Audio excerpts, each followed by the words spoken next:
And welcome on here everyone to Oregon. What the hell?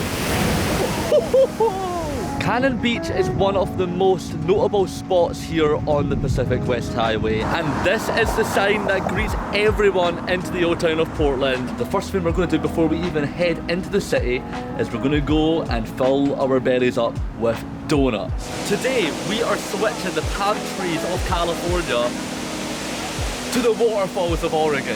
Hello everyone, I am Lewis, you are watching Lost in Travel, and welcome to the next day in my Pacific Coast Highway adventure. Many say this is the true gem of the Pacific Northwest. Welcome to Oregon. Previously on Lost in Travel. So far, we've journeyed up the entire Pacific coast of California along Highway 101, driving past stunning views and soaking up the laid-back surfer vibes and unmatched energy of the Golden State. In the last episode, we left the Big Sur coastline behind and got a different taste of California, one filled with towering redwoods and small-town charm. These ancient giants guided us through the northern part of the state, from the Avenue of the Giants to our very first national park of the trip. We ended with a dramatic sunset as we crossed into Oregon, standing in awe of the astonishing natural bridges. And today, think endless ocean views, think misty mornings and moody skies, think coastlines that take your breath away and landscapes that belong in a gallery. Oregon is one of a kind, and we'll be exploring its rugged edges, the quirky streets of Portland, and the spectacular Columbia River Gorge, all in this very vlog. Welcome to Florence, everyone.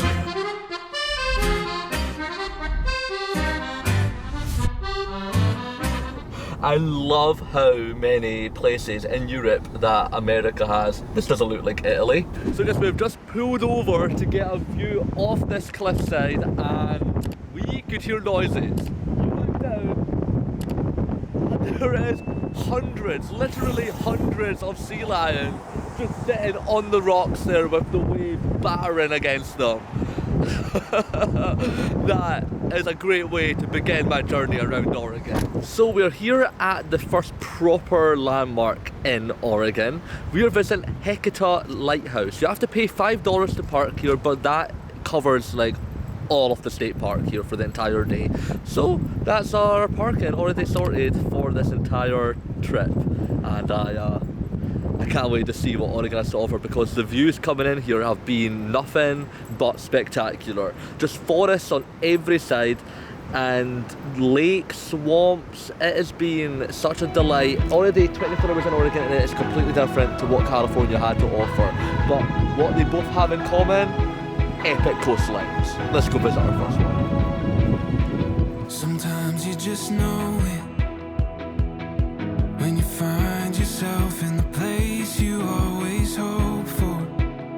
It's all at your feet. There's no use waiting. All the words and all the plans that we've been saving, gotta let them breathe. So we'll take hold of what is waiting for us now. This is the beginning. This is just the start. Where beauty meets the mystery. What we've noticed so far being in Oregon is that it is definitely much colder than California, as well as the waves are more ferocious, way more ferocious. What an epic viewpoint we've got so far being here on the coast. Oregon, I'm already going to be falling in love with you, I can just tell. This feels so much more like home. In California, it felt so different being there, seeing all of the surfers and just the epic sunsets and the coastline that California has. I was like, this feels different. This is very unique to me. This is something I've never seen before. But as soon as I've stepped into Oregon, being just surrounded by the trees and the mountains, it feels like home. I mentioned it on my previous vlog. If you haven't checked it out, please go and do so. Oregon has one of the most geographically diverse landscapes in all of the world, and especially the USA. You've got deserts here, you've got forests, you've got mountains, you have a desert, which we're not going to be going to because that's more inland, but Oregon is one of a kind. So this right here is the original lightkeeper's house. So they used to live here and then work day and night endlessly on working the lighthouse, making sure all of the sailors coming in, it was going to be an easy access, because, you know, back in the day there would not be like that much light around this part of the world, especially on the coastline. And I've been reading about it. To get to the nearby town of Florence from here, it would take an entire day wagon, and that's what they would do on like their one day off a week. So that is pretty interesting to know. And also they have turned the original house here into a B&B, so you can stay here yourself if you wanted and really take in the scenery that is around us. And we have now arrived here at the Heceta Head Lighthouse, and what a view you get right here from the top. You can see how strong the sea elements are here, and actually you can see that just on the front of the lighthouse itself. It is starting to erode. You can see that it has stood the test of time in the conditions of this coastline, and it is so dramatic. I can stand out and look at this all day. And it's nice that we're actually getting a view, because last night when we arrived here in Oregon, the fog was so intense, which is probably why this lighthouse has to be the strongest light in the whole of the Oregon coastline, lighting up to 21 miles in the distance. That is like wild. So you're a boat coming in on those stormy days, you can still be guided in safely here to the coast. So one of the reasons why I wanted to come out and see this incredible lighthouse was to get one of the most iconic Oregon photos with the coastline overlooked by this lighthouse. So we're going to make our way up the trail and see it for ourselves. Let's do this. Wow, you didn't even have to walk that far up the trail to already get a view of that beacon lighting up this coastline. Imagine being here actually when the sun's just about to go down and seeing that light pushing maybe through what would probably be quite intense Oregon fog. That would be pretty epic. Maybe plan your time at Heceta Lighthouse for about dusk.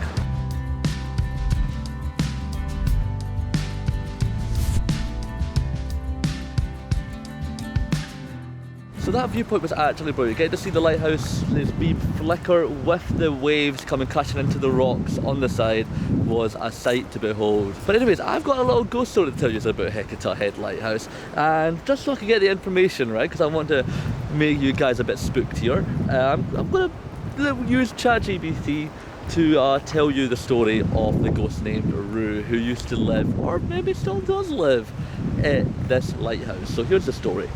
The ghost story tied to Heceta Head Lighthouse is centered around a spirit named Rue. According to local legend, Rue is believed to be the ghost of a woman who lived at the lighthouse keeper's residence in the late 1800s or early 1900s. She is often described as a protective presence watching over the house and the lighthouse itself. The most common sightings of Rue have been in an assistant keeper's house, which I don't know where exactly it is, but we're walking back down, so maybe I can find the assistant keeper's house right there, which is now a bed and breakfast. So, in that bed and breakfast maybe. Ooh. Guests and staff have reported strange occurrences such as doors opening and closing on their own, unexplained cold drafts, objects being moved mysteriously, especially around the attic where Rue is thought to reside. Some believe that Rue could be a mother of a child buried nearby, as a small grave was discovered on the lighthouse grounds. Now that's already creepy in itself. Her spirit is said to remain attached to the location, still watching over the area after all of these years. Despite these eerie tales, many consider Rue to be a gentle and benign spirit, more curious and malevolent. The combination of the scenic beauty and the ghostly lure adds to the allure of the Heceta Head Lighthouse for many visitors. So actually, she's like Casper, she's a friendly ghost. So that one right there, that's the assistant keeper's house. The head keeper's house is no longer there anymore, but that is where Rue the ghost apparently resides. And celebrated 130 years of the bed and breakfast right there. Also, if you keep on following the trail, you can actually walk the entire coastal path here, which is, that is probably some dramatic hike. We're not going to be doing it today because I want to actually get around with the car in one day, but you could do that. And maybe if you're a strong, experienced hiker, that would be something for you.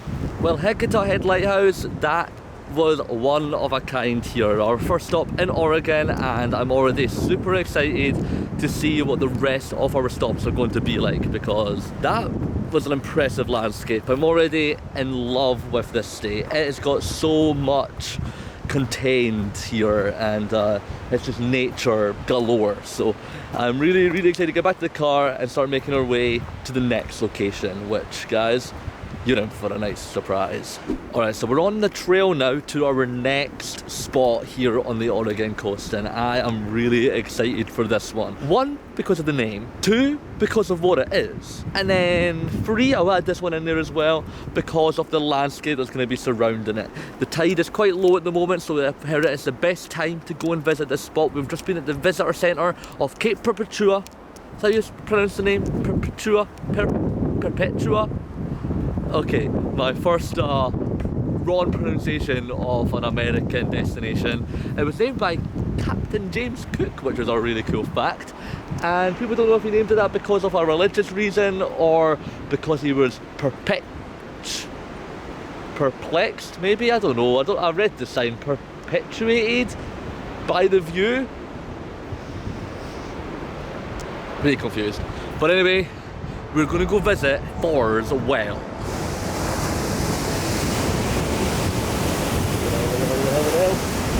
What the hell? Let's see about that one.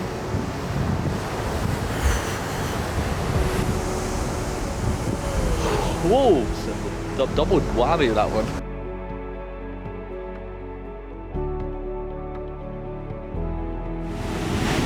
Whoa! So I've just witnessed one of Oregon's most natural wonders here. This spouting horn. Or you could also call it an ocean geyser, because it works the exact same. Remember from my Iceland vlogs, those geysers from the volcanic energy shooting up into the sky? Well, this is quite different.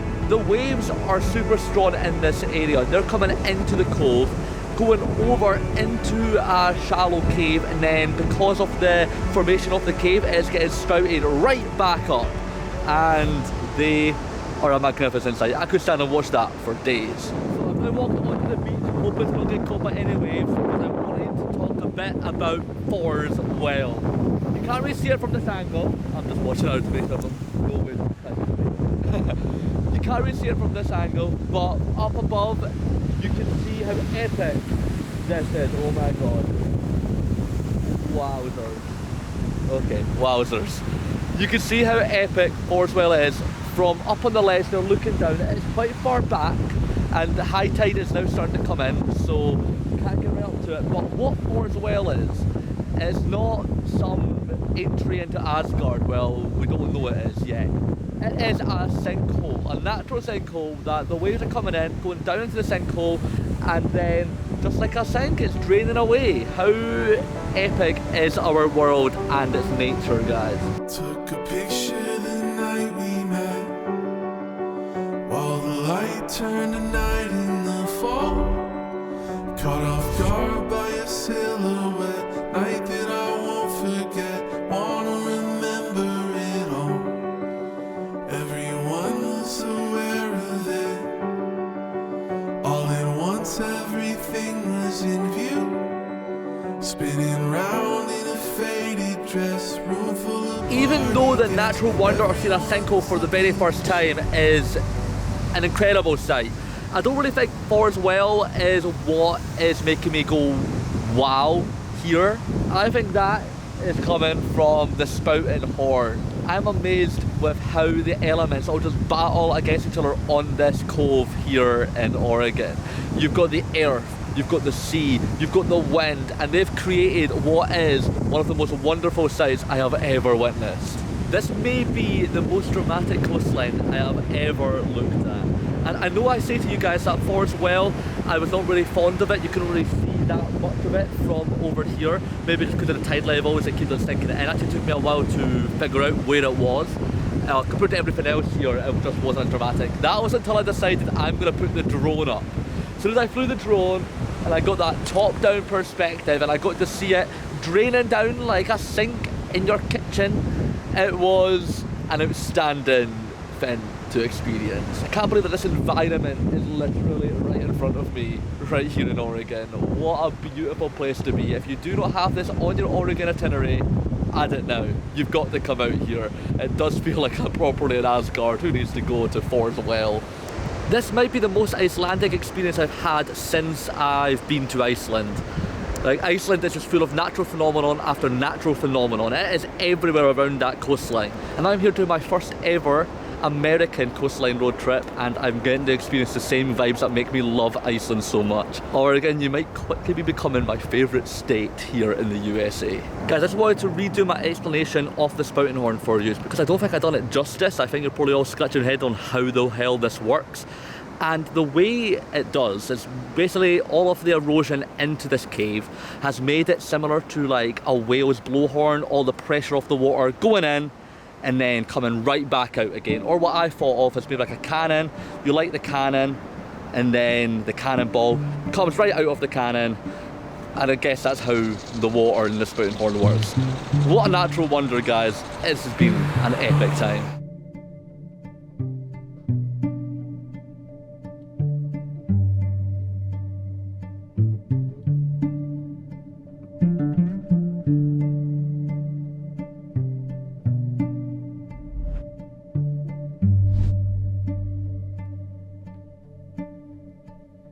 So good morning, guys.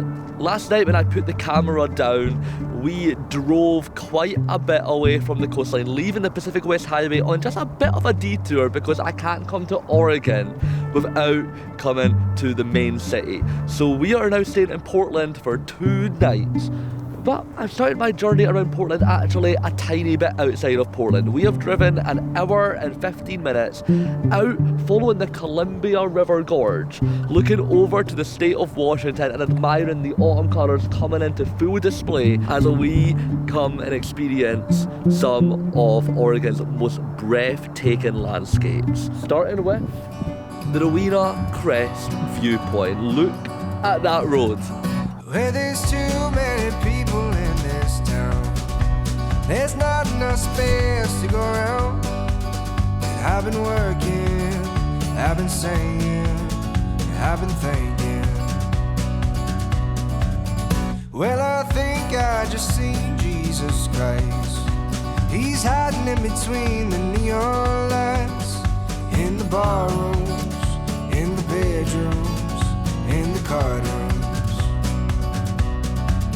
The main tourist attraction here on the Columbia River Gorge is definitely Multnomah Falls, and we will be getting to that later on in this vlog. But this area, literally, there's like me in another car, and it is breathtaking. You're getting a view over the river, looking over into Washington, which I can't wait to go and explore myself. And then Mount Adam is right over in the distance, and then behind me I also saw the longest train I have ever seen. There was a freight train just going right around through the forest here, and I am just amazed with this. We're going to come out to Rowena Crest Viewpoint, guys. It's only an extra half an hour distance to what the normal tourists do when they come out to see this, and it is worth it. I've been seeing some of the most amazing landscapes and getting some of the best photos I have ever taken by coming out to this point. I even got my dad, who was really wanting to do it. He drove on that road and it was spectacular. My mum was standing outside the sunroof. I bet that was an experience for them.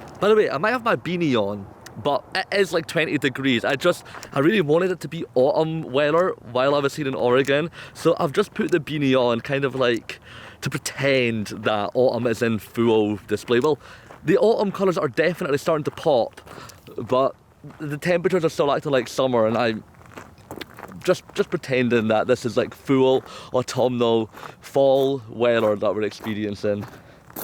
Although I am a tiny bit hot in all these layers. Anyways, I've heard that we've got a viewpoint of Mount Hood, which is the largest peak here in the state of Oregon. So I'm going to go see if I can see it from where we are right now. My shoes have been really dusty while being here in the States, so hopefully that will help.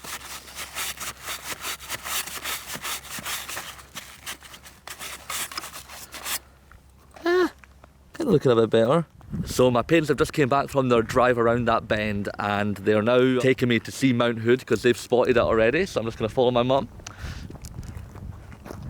And let's see if I can see Mount Hood. I've really wanted to see these mountains. And that's it over there. Mum, is that Mount Hood? Wow. Honestly, it is massive. It just overlooks all of this nature right in front of it. That is brilliant. Oh man, you know how much I love mountains. I think it is because I do come from a country full of them. So that's like my first proper American mountain right there. Oh, so sweet. And it's such a beautiful day as well today. Whew, I cannot wait to go and do more of this river gorge. The Columbia River, you're going to have some amazing spots to tick off. So let's get to it. So I'm not a coffee drinker, but my dad is a massive coffee head. So we stopped off just at this very quaint coffee shop, and I don't normally film that because, you know, I'm not a coffee drinker, but I just had to because we went inside and it's got its own coffee machine, which was pretty cool to see. And we were just in the middle of nowhere here. We're just driving away from the Rowena Crescent Viewpoint away to Multnomah Falls now, and there's a freaking totem pole here, which I guess it's my first ever totem pole. Nice to see it here in Oregon. And Dad, what's your thoughts on the coffee? Coffee is fantastic. There you go. So maybe you can't miss out on this spot on your drive up the Columbia River Gorge. And also, I need to ask, I thought it was just a California thing, you know, being on the border of Mexico, so many Mexican restaurants. But that has continued as soon as we've got up here to Oregon. And I'm assuming it probably will still be the same in Washington. Guys, what is your fascination with Mexican food? I love it. I'm actually obsessed with it myself, but we do not have as many Mexican restaurants in the UK as we do over here. So if you're a massive fan of eating tacos, you'll find them literally on every corner here in Oregon. Whoa, guys. Look at that view. You don't even have to go that far, you just have to park your car and you're already greeted by Multnomah Waterfall. Multnomah Falls stands at 620 feet tall, making it one of the tallest waterfalls I have probably ever seen. And even then, on our way up to the first viewpoint here in the Columbia River Gorge, I still didn't see it. It's so nestled in to the mountains here. Okay, let's leave this car park, let's go up and properly experience this in all of its glory. And there it is behind me. Oh my god, hello. Said hi to a dog. But, whoa. How did I not see that on the way up here? Guys, this is already taking my breath away, and anyone can come and see this. It is so easy. You park your car, you walk under a tunnel, and you're literally here in 2 minutes. There is a gift shop, there's a visitor centre, this is all commercialised right now. And good for this, if you do come in October, you don't have to pay any permits to park. Whereas if you're here in the summertime, you do have to pay a parking cost. This is Oregon's most popular visitor attraction. 2.2 million people visit this in the summer. And I think you probably come in autumn because the leaves are starting to fall. It's starting to look really, really picturesque here. How can it not? Oh, oh, oh, look at you go. Looking for the meaning in the wives' tale stories we're told. Bigger the lies, better the hope. But behind those eyes, so I have set my tripod up to get the iconic photo of Multnomah Falls. The choice of having two cameras, I can show you the behind the scenes of this, and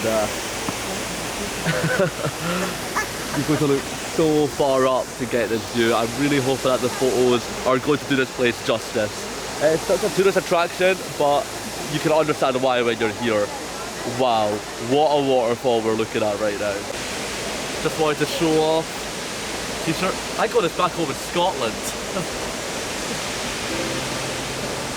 It's finally another time to crunch through leaves and see the world dressed in orange and red. Multnomah, you look very, very pretty in autumn, and we're going to take the walk up to see it from up there.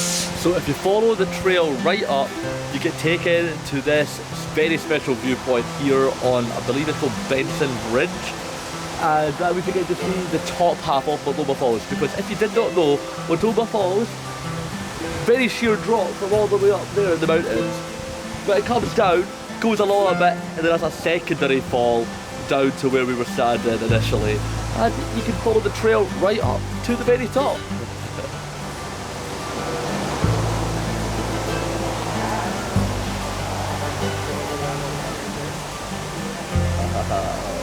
The Columbia River Gorge was formed via the Ice Age, and the way the ice melted, it left this beautiful scenic part of Oregon. And I think I have only just scratched the surface, but it has been incredible seeing what this place has to offer.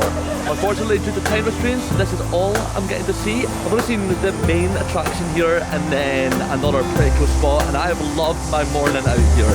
But we're going to head back into the city and see what Portland has to offer, because apparently we're going to keep Portland weird. So we're back in Portland now, and the first thing we're going to do before we even head into the city is we're going to go and fill our bellies up with donuts. Portland is a big donut city. Voodoo Donuts comes from Portland, so it's a must. Hello there. Welcome to the banana cream, the Portland cream, and the old dirty bastard, please. Yes. Awesome. Thank you very much. Thank you. Yeah.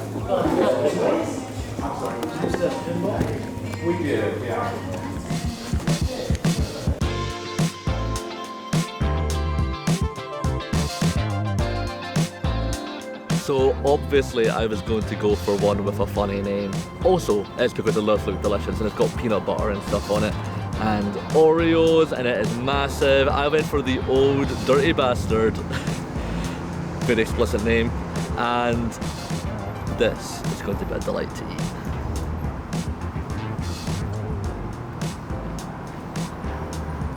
Oh, that's the most peanut buttery one I could have went for. It's like Reese's mixed with Oreo on top of a donut. This is going to keep me going for the rest of the day. So welcome to Portland, Oregon, everyone. What I love so much about the skyline is how you get to see all of the skyscrapers, and then in the background you get to see how Oregon has the nature just merging in to the city. This is going to be a great day. So we're currently walking into downtown Portland by taking one of the many bridges across, and everyone talks about New York for the 21 bridges. Well, Portland has 12 bridges. It also has the nickname Bridgetown because of that. And I've got to say, these bridges are all epic in their own right. Each one has a different layout, has a different formula to how they operate. Like that one right there with the train going across it, that is a really unique mechanical looking one. And I am really, really surprised with how quiet it is apart from in the cars. The traffic, busy, on foot, not that many people coming and going wall to Portland.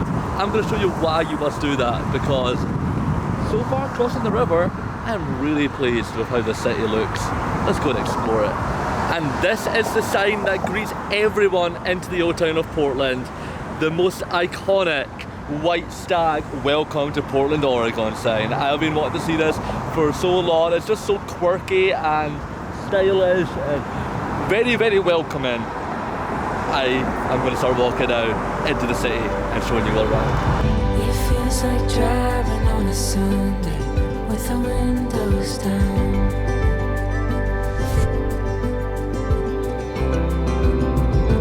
Every mile, every moment, getting lost and getting found.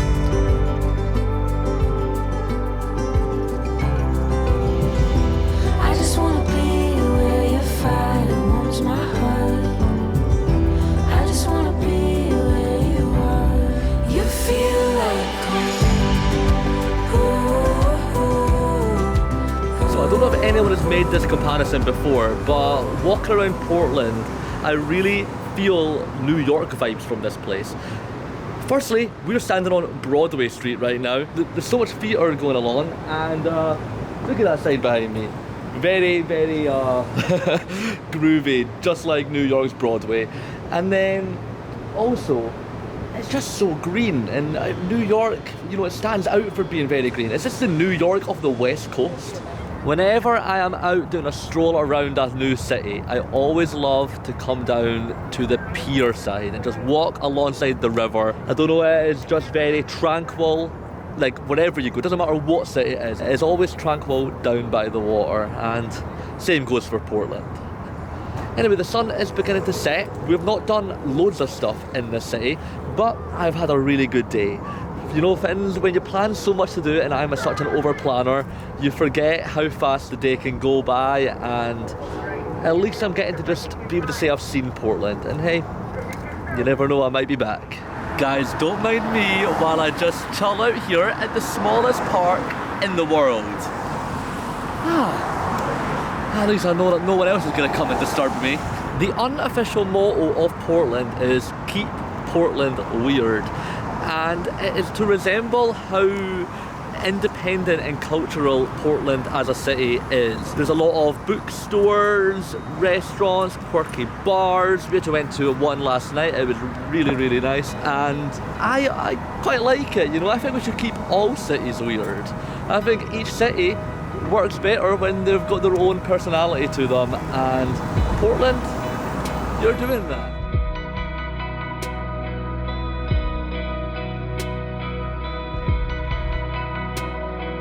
So guys, we are back en route. We are now on the Pacific West Highway once again, and we're about to finish Oregon because right now we are so close to the Washington border at Cannon Beach. I bought a ticket for the next train. I'm coming home today, but I'll be gone tomorrow for the morning sun awaits.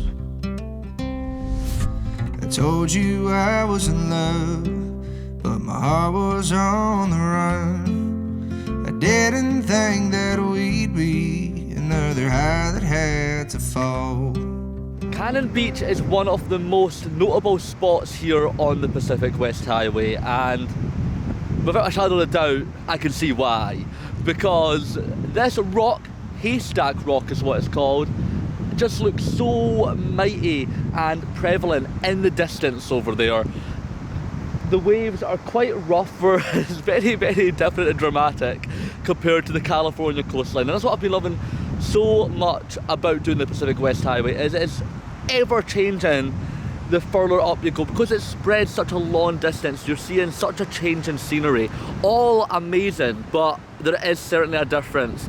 Like, this reminds me a lot of Morro Bay back down at the very first part of the route, and so different. There's a massive similarity between them with the bold rocks jutting out into the water, but this one, it's just got such an atmosphere to it with the haze coming in, and you can't even see the bottom that well of Haystack Rock because it's only the top that is surfacing out into the sky.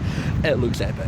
A few things to mention about Cannon Beach is come here early in the morning. We left Portland super early and we arrived here back on the coast for about 9:30 in the morning, and maybe because it is a much colder today, it's the first day I've got the jacket on this whole trip, that it's quite dead here. There's a lot of people, but the beach spans out for miles, so I've actually kind of got this whole section to myself, which is really nice, very peaceful. And also, if you come here in the summer months, make sure to keep your eyes out on Haystack Rock. Bring a telescopic lens, bring a telescope, and whatever you can, binoculars, whatever, keep your eyes peeled. Because I did not know that the Pacific Ocean also has puffins, but they look very different to my type of puffins. Have you ever seen photos of the tufted puffin? I did not know they existed. Like, what the hell? They are so much cooler. I said to my parents, it's like the surfer version, the, you know, hey dude version of the puffins. So guys, I want to point out an interesting fact I found out about Oregon. We went into the gift shop here at Cannon Beach just to grab a few merchandise. You know, there's a little memorabilia of our time here, and interestingly, Oregon does not add an additional sales tax on when you purchase things. So actually that makes it quite valuable getting stuff here compared to other states. So if you're doing a multi-state trip, maybe wait until you get to Oregon before you do some of your buying. So guys, Cannon Beach has been a lovely little morning out here, and a great way to wrap up what has been an adventurous time around Oregon. I have had the best time. This state is just full of surprises. I did not really come in expecting it to be as beautiful. I have seen photos and I'm like, wow, each time I looked at Google Images or looked at Instagram photos of Oregon, but I did not expect it to properly look like those Instagram photos, not just in that frame, but all over this entire state. This place is very picturesque. All I have to do is point my camera, shoot, and I have got the best images of what has been an amazing section of the Pacific West Highway. But we have one more state to get to. I'm about to go back to the car and head more up north into good old Washington. Hi everyone, I'm Western Travel. I hope you like my channel. If you do, make sure you like it, you subscribe. See you later, bye! Come fly away with me. Imagine all the things that we could see. Yeah, don't you know that life's a dance?